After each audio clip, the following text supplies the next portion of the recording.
കനിയണമേ, അഭിഷേകം പകരണം. ദൈവനാമം വാഴ്ത്തപ്പെടുമാറാകട്ടെ. ഏവർക്കും ക്രിസ്തുയേശുവിൽ സ്നേഹ വന്ദനം. 42-ാം സങ്കീർത്തനത്തിൽ ആവർത്തിച്ച് ചോദിക്കുന്ന ഒരു ചോദ്യമാണ്, എന്റെ ആത്മാവെ നീ വിഷാദിച്ച ഉള്ളിൽ ഞരങ്ങുന്നത് എന്ത്? ദൈവത്തിൽ പ്രത്യാശ വയ്ക്കുക. ഇവിടെ നമ്മുടെ ഉള്ളിൽ ജീവനായ ദൈവവചനത്താൽ അശുദ്ധമായതിനെ തകർത്ത് തെറ്റുകൾ തിരുത്തി അടിസ്ഥാന സ്വഭാവങ്ങളെ നിർമ്മലമാക്കി അനുദിന സ്വഭാവ ശുദ്ധീകരണ പ്രവൃത്തികളിലൂടെ നാം മുൻപോട്ട് നീങ്ങേണ്ടതാണ്. ഇന്ന് പലരുടെയും ഹൃദയം ശത്രുവിന്റെ ഒരു ഇരിപ്പിടമായി മാറുന്നത് കൊണ്ടാണ് സകലവിധ വിഷാദങ്ങൾക്കും അത് കാരണമായി തീർന്ന് അവനെ അവസാനം നാശത്തിൽ കൊണ്ട് എത്തിക്കുന്നത്. ഈ കാലങ്ങളിൽ പലരും സ്വച്ഛാധിപതികളായിട്ടാണല്ലോ നീങ്ങുന്നത്. എന്നാൽ നമ്മിലെ അറിവും തിരിച്ചറിവും വേണ്ടതുപോലെ പ്രവർത്തിക്കാതിരുന്നാൽ നാം മറ്റുള്ളവർക്ക് ഒരു നൊമ്പരമായിരിക്കും എന്ന് മറന്നു പോകരുത്. അഥവാ ചരട് പൊട്ടിയ പട്ടം ഉയർന്ന് പൊങ്ങുമെങ്കിലും ദിശ തെറ്റി അവസാനം അത് എവിടെയെങ്കിലും നശിച്ചു പോകുന്നത് പോലെയാണ് ദൈവനിയന്ത്രണം വിട്ട ഒരുവന്റെ അന്ത്യം എന്നുള്ളത് നാം ഓർക്കേണ്ടതും ആവശ്യമാണ്. നമ്മുടെ മനസ്സ് കെട്ടുപൊട്ടിച്ച് ഓടുന്ന മൃഗം പോലെയാണ് എന്ന് ഒരിക്കൽ സൈമൺ സാർ പറയുവാനായിട്ടിടയായിട്ടുണ്ട്. മനസ്സാകുന്ന ആ കാളക്കൂറ്റിനെ കെട്ടി നിർത്തുവാൻ വളരെ പ്രയാസമാണ്. അത് നിശ്ചയമായിട്ടും കെട്ടുപൊട്ടിക്കുക തന്നെ ചെയ്യും. നാം ഒന്ന് ഓർക്കണം, ഏതെല്ലാം നിലകളിലാണ് ഇന്നത്തെ ലോകം മുൻപോട്ട് ഓടുന്നത്. മയക്കുമരുന്ന്, മദ്യം, മറ്റ് ദുർമാർഗങ്ങൾ, ഇങ്ങനെയെല്ലാം വിവിധ നിലകളിൽ കെട്ടുപൊട്ടി ഓടുന്ന ഒരു പട്ടം പോലെ മാനവകുലം പലപ്പോഴും ഓടിക്കൊണ്ടിരിക്കുക. എന്നാൽ അവസാനം അതിന്റെ നാശം നമുക്ക് കാണുവാനായിട്ട് കഴിയുന്നുണ്ട്. ഒരു റെയിൽവേ പാളത്തിലോ ഒരു സാരിത്തുമ്പിലോ ഒക്കെ ആയിട്ട് ആ ജീവിതങ്ങൾ അവസാനിക്കുന്നതാണ് പലപ്പോഴും ഈ ലോകത്തിൽ കാണുവാനായിട്ട് കഴിയുന്നത്.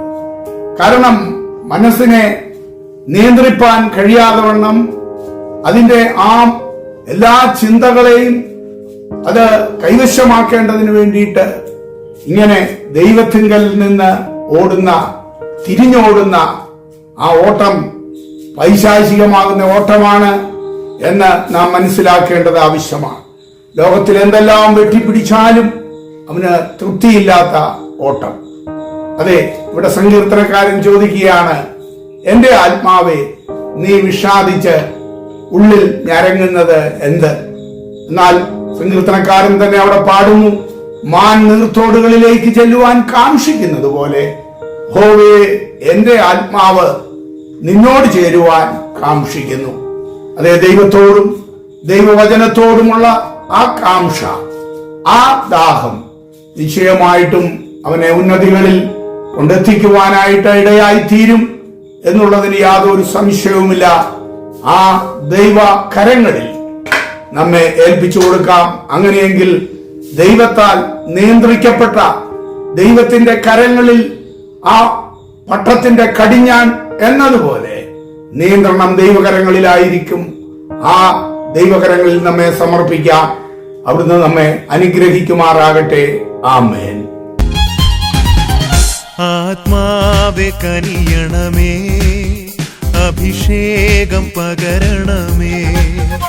ആത്മാവെ കനിയണമേ, അഭിഷേകം പകരണമേ. അഗ്നിജ്വാല പോലെ ഇടിമുഴക്കം പോലെ, അഗ്നിജ്വാല പോലെ ഇടിമുഴക്കം പോലെ അഗ്നിനാവുകളെന്മേൽ പതിയണമേ, അഗ്നിനാവുകളെന്മേൽ പതിയണമേ. ആത്മാവെ കനിയണമേ, അഭിഷേകം പകരണമേ. ആത്മാവെ കനിയണമേ, അഭിഷേകം പകരണമേ.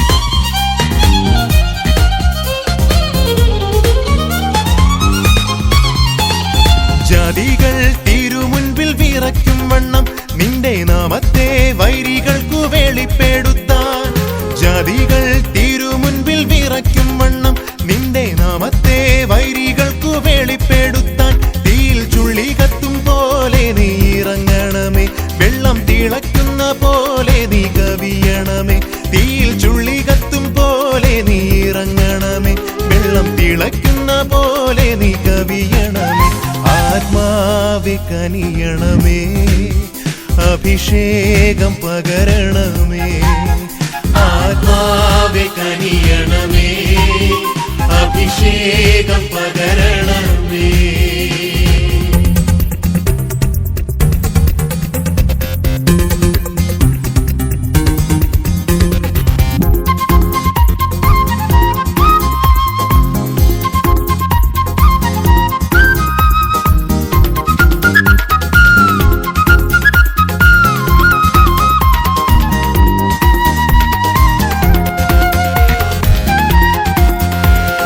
മലകൾ തിരുമുൻപിൽ വിറയ്ക്കും വണ്ണം നീ ആകാശം കീറിയന്മേലിറങ്ങണമേ, മലകൾ തിരുമുൻപിൽ വിറയ്ക്കും വണ്ണം നീ ആകാശം